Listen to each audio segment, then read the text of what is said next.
Do I need to wear a life vest every time I swim if I have seizures? It depends. It depends on the, for example, the swimming pool. When the lifeguard is on board, I don't think so. You can swim without it. But going to an open environment like a lake, those kind of situation, I would highly recommend life jacket. But even in that situation, the help should be around you. I agree with Dr. Mahfouz about the swimming issue. The biggest question that I get from my patients has to do with swimming at a beach where there's surf, swimming at a lake, and I label those situations as swimming in black water where you can see the bottom.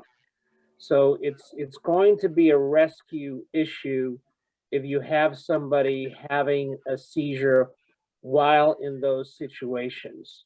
I don't strongly advise people to wear life jackets, but it's probably prudent. And the other question is, if you wear a life jacket, what kind of life jacket should it be? Life jackets have different designs, and the safest designs for people who are prone to seizures are the ones where if you are unconscious, it'll keep your head above water. And sometimes that is those old-fashioned Mae West jackets, that the orange ugly vest that they have, instead of the more sleek designs that are there now. But keeping the head above water is very important in those situations. And the same goes for boating. And by the way, anybody who has seizures should not be scuba diving. If you have a seizure while at depths where you're at risk for the bends, that will be very bad. And the consensus amongst epileptologists is that you should not or you must not scuba dive if you're prone to seizures. Thank you. Can I, do you mind if I interject? Just another question on the swimming and all of that.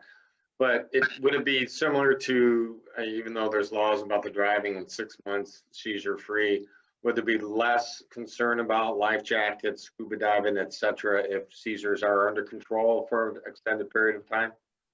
Not being a scuba diver, I can't give you a definitive answer. But one of the issues with scuba diving is that you're not putting anyone else at risk. But I do believe, as far as scuba certification, that is a contraindication. Having seizures is a contraindication to certification. But I may be wrong. As a general common sense thing, for example, I know our teenagers, they go with common sense. So the common sense thing is that, for example, if you do skydiving, something happen in the middle of the air, who will reach there? Nobody. Something, if you are deep inside the water, if something happens, who will reach there? Nobody. If you are on a rope and something happened to you, who will reach to you? Nothing. So any situation where reaching help is difficult, for example, bungee jumping, you just you go to Cedar Point and do but if something happens, so it's very hard to stop it. So in those kind of situations should be avoided. But having a seizure does not mean that you will not enjoy life anymore. It's just few things in which getting help would be difficult. Those are the situations where you have to be careful. Yeah, I would second that, because see, I get these questions that, hey, can we do roller coaster rides?